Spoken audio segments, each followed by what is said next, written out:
BEd second இயரில் gender school and society இந்த சப்ஜெக்டில் 4th செமஸ்டரில் வர்ற சப்ஜெக்ட் இது. 5th யூனிட் தான் இன்றைக்கி நம்ம பார்க்க போகிறோம். இன்றைக்கி பார்க்க போகிற டாபிக் பொதுமக்கள் செய்தி பரப்பு ஊடகங்களின் பாலின பணிப்பொறுப்புகள் சித்தரிப்பு, gender roles in mass media. இந்த டாபிக் தான் பார்க்க போகிறோம். இந்த டாப்பிக்கில் நம்மளுடைய ஊடகங்கள் பாலினங்களுக்கு இடையே இருக்கிற உறவு நிலையை பற்றி சொல்கிறது. அதாவது பெண்கள் இந்த மாதிரியான வேலை தான் செய்யணும், ஆண்கள் இது தான் செய்யணும், குழந்தைகள் இந்த மாதிரி வேலைகள் தான் செய்யணும், வயசானவங்க இப்படி தான் இருக்கணும் அப்படின்னு ஒரு இமேஜினேஷனில் சொல்லப்படுறது. அது உண்மையிலே அதே மாதிரி நடக்குதா அப்படிங்கிறது அந்தந்த சுச்சுவேஷனுக்கு பொறுத்து தான் மாறும். எந்த மாதிரியான ஊடகம் இருந்தாலுமே அவங்க அவங்களுடைய இமேஜினேஷனில் இந்த மாதிரி தான் இருக்கணும் அப்படின்னு சொல்லிட்டு பெண்களையும் ஆண்களையும் மையப்படுத்தி சொல்கிறாங்க. எந்த மாதிரி ஊடகத்தின் மூலமும் கூட வெளிப்படுகின்ற விளம்பரங்களும் படங்களும் பண்பாட்டு நெறிங்களும் அவங்களுடைய மதிப்புகளையும் குறிப்பிடத்தக்க அளவு போகுது. ஆண் பெண்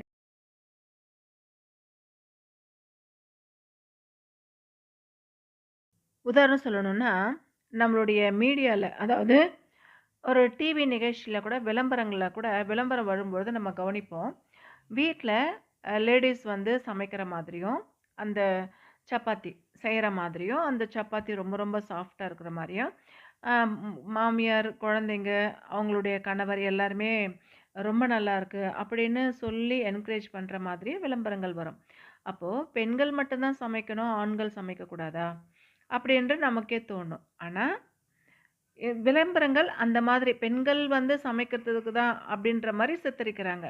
அதாவது குழந்தைங்க சாப்பிட்ற மாதிரியும், மாமியார் வெளியிலேருந்து வர்ற மாதிரியும், ஹஸ்பண்ட் டிவி பார்த்துட்டு ரொம்ப நல்லா இருக்குது அப்படின்னு சொல்லும்பொழுது சிரிக்கிற மாதிரி ஒரு போஸ் அந்த மாதிரி வரும் இல்லையா? இந்த இடத்துல எப்படின்னா பெண்கள் மட்டும்தான் சமைக்கணும், ஆண்கள் சாப்பிடணும், என்டர்டெயின்மெண்ட் பண்ணணும் அப்படின்ற மாதிரி இருக்கும். அடுத்து இதில் என்ன கான்செப்ட் அப்படின்னு பார்க்கும்பொழுது, அப்போ பெண்கள் சமைக்கிறதுக்காக இருக்காங்க அப்படின்ற மாதிரி சித்தரிக்கப்படுது. ஊடகங்களில் பாலின பணி பொறுப்புகளாக என்னெல்லாம் சொல்லப்படுது, gender identify roles in media அப்படின்னு பார்க்கும்பொழுது, இந்திய ஊடகங்களில் பாலின அடையாள பணி பொறுப்புகளாக என்னெல்லாம் சொல்கிறாங்க பெண்களுக்கு அப்படின்னும் பொழுது, குழந்தையை பராமரிக்கிறது. அதாவது ஒரு குழந்தை இருக்குது வீட்டில் அப்படின்னா பெண் தான் அந்த குழந்தைக்கு குளிக்க வைக்கிறது, ட்ரெஸ் போட்டு விடுறது, தூங்க வைக்கிறது, சாப்பிட வைக்கிறது, இது எல்லாமே ஒரு பெண்ணுடைய வேலை அப்படின்ற மாதிரி சித்தரிக்கப்படும். 2வது ஃபுட்டு தயார் பண்ணுறது, வீட்டை சுத்தமாக வைக்கிறது. எந்த ஒரு விளம்பரமாக இருந்தால் கூட வீடு க்ளீன் பண்ணுறது பெண்கள் பண்ணிகிட்ருப்பாங்க, சமைக்கிறது பெண்கள் பண்ணிகிட்ருப்பாங்க, இந்த மாதிரி.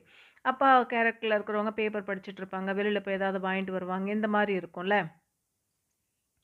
குடும்பத்தில் இருக்கிற வயசானவங்கள பார்த்துக்கிறது பெண்களுடைய பொறுப்பு அந்த மாதிரி வரும். அடுத்து கணவனுக்கு பணிவிடை செய்தல், ஹஸ்பண்டுக்கு தேவையான எல்லாமே. ஒரு ஆஃபீஸ் கிளம்புறாங்க அப்படின்னா அவங்களுடைய ட்ரெஸ்ஸு அயர்ன் பண்ணி வைக்கிறதுலேருந்து, அவங்களுக்கு ஃபுட் அரேஞ்ச் பண்ணி தரதுலேருந்து, டிஃபன் லஞ்ச் பாக்ஸ்க்கு போடுறது எல்லாமே செய்வாங்க.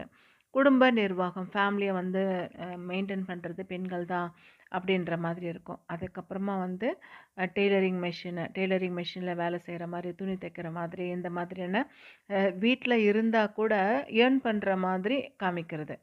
குழந்தைங்களுக்கு பாடம் சொல்லி கொடுக்கறது. அப்போ படிச்சிருக்காங்க. ஃபேமிலி வீட்டில் இருக்கிற வேலை செய்கிறது மட்டும் இல்லாமல் குழந்தைங்களும் பார்த்துக்கிறாங்க. தன்னால் முடிஞ்ச சின்ன சின்ன ஏர்னிங் ஈட்டுறாங்க அப்படின்ற மாதிரி சொல்கிறது. ஃபேமிலி மெம்பர்ஸை கேர் பண்ணி பார்த்துக்கிறது. அப்புறம் சமய சடங்குகள் விழாக்கள் வரும்பொழுது பெண்கள் எல்லா வகையிலுமே ஈடுபாடு இருக்கிறது. குடும்ப உறுப்பினர்களுடைய உடல் நலம் பாதுகாக்கிறது. ஃபேமிலியில் யாருக்கு என்ன இருந்தாலும் அதை டேக் கேர் பண்ணி பார்த்துக்கிறது. ஆண்களை அடையாளப்படுத்துகிற பணி பொறுப்புகள் என்னெல்லாம் அப்படின்னு மீடியா சொல்லுது அப்படின்னு பார்க்கும்பொழுது, ஒரு குடும்பம் அப்படின்னா குடும்ப தலைவர் தான் சம்பாதிச்சு கொண்டு வரணும், மற்றவங்க அந்த அளவுக்கு பங்கு கிடையாது அப்படின்ற மாதிரி, ஒரு ஆண் அப்படின்னா சம்பாதிக்கிற அந்த தோரணையோடு இருக்கணும் அப்படின்ற மாதிரி சொல்கிறது. குடும்ப உறுப்பினர்களுடைய பாதுகாப்பை உறுதி செய்யுது. ஃபேமிலி மெம்பர்ஸ் ஹெல்த்தியாகவும் ஆரோக்கியமாக அவங்களுக்கு என்ன தேவையோ அதெல்லாமே செஞ்சு கொடுக்குற மாதிரி பார்த்துக்கிறது. குழந்தைங்களுக்கு கல்வி கொடுக்கறதுக்கு ஏற்பாடு செய்கிறது, ஸ்கூலுக்கு கொண்டு போய் விடுறது, டியூஷன் கொண்டு போய் விடுறது, ஃபீஸ் கட்டுறது, இந்த மாதிரி வேலைகள். வீட்டுக்கு தேவையான பொருட்களை வாங்குறது. சமய சடங்குகள் வீட்டில் ஃபங்க்ஷன் நடக்கும்பொழுது முன்னாடி நின்று எல்லா வேலைகளும் செய்கிறது. குடும்ப உறுப்பினர்களுடைய தேவைகளை தெரிஞ்சுக்கிட்டு அதை நிறைவேற்றுறதுக்கு முயற்சிகளை மேற்கொள்றது. அப்புறம் குடும்ப நிர்வாகத்துல மனைவிக்கு ஆலோசனை குடுக்கறது. அதாவது ஒய்ஃப்‌க்கு ஆ ட தேவைப்படும் பொழுது அட்வைஸ் குடுக்கறதா இருக்கட்டும், ஹஸ்பண்டுக்கு தேவைப்படும்போது ஒய்ஃப் அட்வைஸ் குடுக்கறது, எல்லாமே வந்து சேர்ந்து செய்யறது.